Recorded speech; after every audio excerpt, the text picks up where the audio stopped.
Hello everyone, welcome to সিহারন। WBHRB staff nurse রিক্রুটমেন্টের যে নোটিশ পাবলিশ হয়েছিল তার ফর্ম ফিল আপ অলরেডি চলছে এবং অনেকেই ফিল আপ করেছো। যারা তাদের কিছুটা ভুল হচ্ছে, অনেকের ভুল সংশোধন করতে হবে। তো কীভাবে ভুল সংশোধন করবে সেই নিয়ে আজকের ভিডিও। যাদের কিছু কিছু মিস্টেক হয়েছে, কিছু কিছু চেঞ্জ করা যাবে। কারো যদি ডকুমেন্টস আপলোডের ক্ষেত্রে কোনো ভুল হয়ে থাকে, মনে হয় যে আমাকে আরও কিছু ডকুমেন্টস আপলোড করতে হবে বা ভুল কোনো ডকুমেন্ট আপলোড হয়ে গেছে সেটা আমরা চেঞ্জ করতে চাইছি, সেটাও চেঞ্জ করতে পারবে। কীভাবে এডিট করবে সমস্ত কিছু আমরা ভিডিওতে দেখানোর চেষ্টা করছি। আমরা এখন আছি WBHRBর যে অফিসিয়াল ওয়েবসাইট, সেই ওয়েবসাইটে www.hrb.wb.gov.in। তো এখানে আমরা ক্লিক করে নেব। এখানে আমরা দেখতেই পাচ্ছি অনলাইন অ্যাপ্লিকেশান, নোটিশ, টেন্ডার সমস্ত অপশান রয়েছে। যেমনভাবে আমরা ফর্ম ফিল আপ করেছিলাম একইভাবে অনলাইন অ্যাপ্লিকেশানে ক্লিক করব।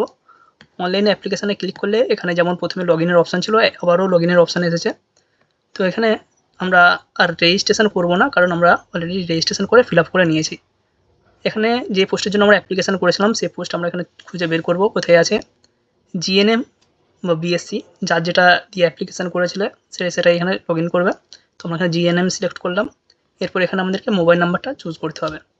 এখানে জিমেল হয়তো অনেকের আসবে, কিন্তু এখানে জিমেল বসাবে না, এখানে মোবাইল নাম্বারটা বসাবে। যে মোবাইল নাম্বারটা দিয়ে লগ ইন করেছিলে সেই মোবাইল নাম্বারটা এখানে বসাবে। এখানে পাসওয়ার্ড দেওয়াই থাকছে, পাসওয়ার্ডটা বসিয়ে দেবে। তারপর আমরা লগ ইনে জাস্ট ক্লিক করে নেব। Log in process done successfully. তো আমাদের এখানে রেজিস্ট্রেশন নাম্বার আছে, স্টেপ 1, 2, 3, 4 সমস্ত কিছু চলে এসেছে। এখানে আমরা যাবতীয় ডিটেলস বসিয়েছিলাম, সমস্ত কিছুই চলে এসেছে। কত মার্কস বসিয়েছি, কত পার্সেন্ট হয়েছে, এবং এখানে যে আমরা ফাইলটা অ্যাটাচ করেছি সেই অ্যাটাচ ফাইলও এখানে চলে এসেছে। এখানে আমরা কোন কোন জায়গাগুলো চেঞ্জ করতে পারবো সেটা একটু দেখে নিই। আমরা সরাসরি স্টেপ 1-এ চলে যাচ্ছি। স্টেপ 1-এ রয়েছে অ্যাপ্লাইয়ের ফর কোন পোস্টের জন্য অ্যাপ্লিকেশান করেছি। তো এখানে জিএনএম যদি আমরা এখানে ক্লিক করি, এখানে আমাদের ড্রপ ডাউন হবে না, কারণ এটা পার্মানেন্ট, এটা সিলেক্ট হয়ে গেছে, এটা আর চেঞ্জ করা যাবে না। অর্থাৎ আমরা যে পোস্টের জন্য অ্যাপ্লিকেশান করছি সেই পোস্ট চেঞ্জ করা যাবে না। যে মোবাইল নাম্বার দিয়ে একবার লগ ইন করছি সেই মোবাইল নাম্বার দিয়ে রেজিস্ট্রেশন করা যাবে না।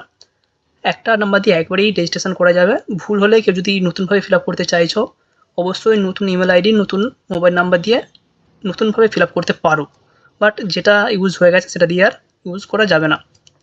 এবং আমরা এখানে মোবাইল নাম্বার চেঞ্জ করতে পারবো না। ডিসিপ্লাইন এটাও আমরা চেঞ্জ করতে পারবো না। জিএনএম মেল ফিমেল এটাও আমরা চেঞ্জ করতে পারবো না। ফুল নেম, নিজের নামটাও আমরা চেঞ্জ করতে পারবো না। ইমেল আইডিটাও আমরা চেঞ্জ করতে পারবো না। অর্থাৎ স্টেপ 1-এর কোনো কিছু আমরা চেঞ্জ করতে পারবো না। স্টেপ 2-তে দেখি কী কী চেঞ্জ করতে পারা যায়। এখানে ফাদার্স নেম, মাদার্স নেম কোনো কিছুই তুমি অপশান এখানে টাইপ করতে পারবে না। জেন্ডার, ম্যারিটাল স্ট্যাটাস, এখানে প্রেজেন্ট অ্যাড্রেস চেঞ্জ করতে পারবে না। এখানে যে ফটোটা আমরা দিয়েছিলাম, ফটো চাইলে আমরা দেখতে পাচ্ছি এখান থেকে, বাট এই ফটোও আমরা এখান থেকে আর চেঞ্জ করতে পারবো না। নেক্সট সিগনেচার, আমরা এখান থেকে সিগনেচারও দেখতে পাবো। যে সিগনেচার আমরা এখানে আপলোড করছি সেটাও এখানে দেখতে পাবো, কিন্তু আমরা এটাকেও চেঞ্জ করতে পারবো না। অর্থাৎ স্টেপ 1, 2 আমরা কিছুই চেঞ্জ করতে পারবো না। এখানে যদি কারো কোনো ভুল থাকে এই ভুলটা থেকে যাবে। সেক্ষেত্রে তুমি যদি চাও নতুনভাবে ফিল আপ করবে, নতুন মোবাইল নাম্বার, নতুন জিমেল আইডি দিয়ে ফিল আপ করবে। যেহেতু এখানে আধার কার্ডের কোনো ব্যাপার ছিল না, সেক্ষেত্রে তুমি অন্যভাবে ফিল আপ করতে পারো, কোনো অসুবিধা নেই। স্টেপ 3, কাস্ট সার্টিফিকেট, এখানে আমরা কাস্ট চেঞ্জ করতে পারবো না। এবং আনরিজার্ভড পিডব্লিউডি, এখানে যা যা ডিটেলস আমরা দিয়েছিলাম সেটাও চেঞ্জ করতে পারবো না। শুধুমাত্র আমরা স্টেপ 4-এ যে ডিটেলসগুলো দিয়েছি সেই ডিটেলসগুলো চেঞ্জ করতে পারবো, ডকুমেন্টস আপলোড করতে পারবো, নাম্বার চেঞ্জ করতে পারবো, যা যা প্রয়োজন আছে। অর্থাৎ এই জায়গাটাই আমাদের সবথেকে জরুরি, এই জায়গাটা আমরা চেঞ্জ করতে পারবো। উচ্চ মাধ্যমিকের আমরা বোর্ড চুজ করেছিলাম, বোর্ড চাইলে চেঞ্জ করতে পারবো। তো আমরা বোর্ড চেঞ্জ করছি না, স্টেট চেঞ্জ করছি না, মার্কসও কিছু চেঞ্জ করছি না। এখানে যে আপলোড মার্কশিট, আমরা যদি মনে হয় যে শুধুমাত্র আমি উচ্চ মাধ্যমিকের মার্কশিট দিয়ে দিয়েছি, আমার পাস সার্টিফিকেট দেওয়া হয়নি, সেক্ষেত্রে একটা ফাইল ক্রিয়েট করবে যেখানে উচ্চ মাধ্যমিকের মার্কশিট থাকবে এবং উচ্চ মাধ্যমিকের পাস সার্টিফিকেট থাকবে, এবং এই ফাইলটা হবে 2 MBর মধ্যে। তো সেক্ষেত্রে যাদের শুধুমাত্র উচ্চ মাধ্যমিকের মার্কশিট দিয়ে আপলোড করে দিয়েছো তোমরা এখানে চেঞ্জ করতে পারবে। জিএনএমের ক্ষেত্রেও একই, WBNC, এখানে কোনো কেউ যদি নাম্বার চেঞ্জ করতে চাইছো, আমি ধরো এখানে 1000-এর পরিবর্তে 1002 বসালাম, সেক্ষেত্রে আমার পার্সেন্ট এখানে চেঞ্জ হচ্ছে।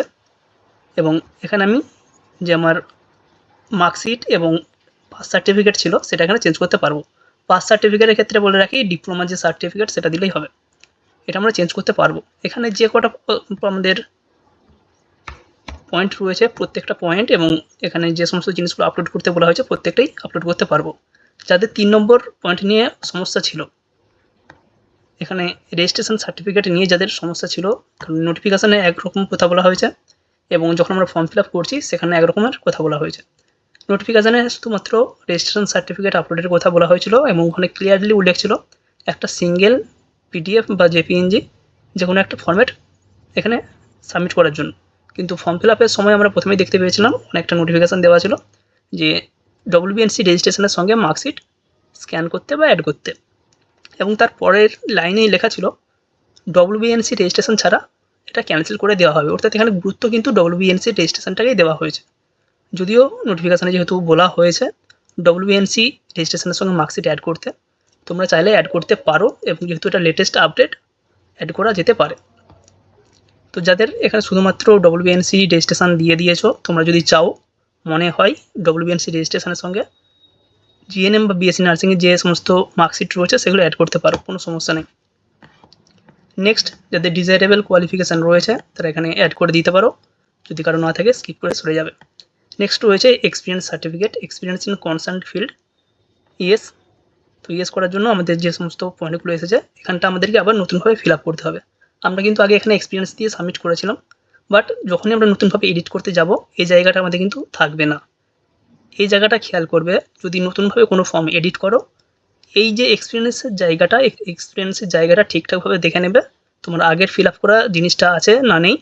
যদি নতুন করে ফিল আপ করতে চাও তাহলে আবার এই জায়গাটা ঠিকঠাকভাবে মেনটেন করবে। তুমি অন্য কিছু চেঞ্জ করতে চাইছো কিন্তু এক্সপিরিয়েন্সের জায়গাটা দেখে নেবে তোমার এক্সপিরিয়েন্সের সার্টিফিকেটটা আছে কি নেই। তো এখানে আমাদেরকে চুজ করতে হবে অর্গানাইজেশন নেম, যেখানে বা যেই নার্সিংহোমে করেছো,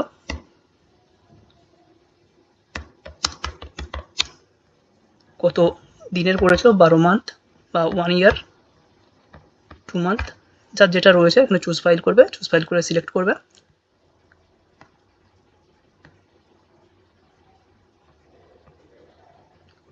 এখানে আমি একটা দিলাম, এখানে দেওয়ার পর এই যে অ্যাড্রো অপশানে ক্লিক করবে। অ্যাড্রো অপশানে ক্লিক করলেই এখানে নিচের দিকে চলে আসবে হোম কেয়ার। আমরা এই জায়গাতে একটা 1 বছর 2 মাসের এক্সপিরিয়েন্স দেখিয়েছি এবং সেটা এখানে অ্যাটাচ করেছি। তো যেহেতু আমি এটা দিচ্ছি না তাই আমি এটা ডিলিট করে দিলাম। তো এখানে তোমরা চেঞ্জ করতে পারবে। ডেট অফ বার্থে যদি কারো ভুল থাকে সেটাও এখানে চেঞ্জ করতে পারবে। ডেট অফ বার্থের যে প্রুফ হিসাবে যেটা আমরা প্রোভাইড করতে চাইছি সেটাও এখানে চেঞ্জ করতে পারবে। এই জায়গাটা তোমরা চেঞ্জ করতে পারবে করে তবে এখানে সাবমিট করবে।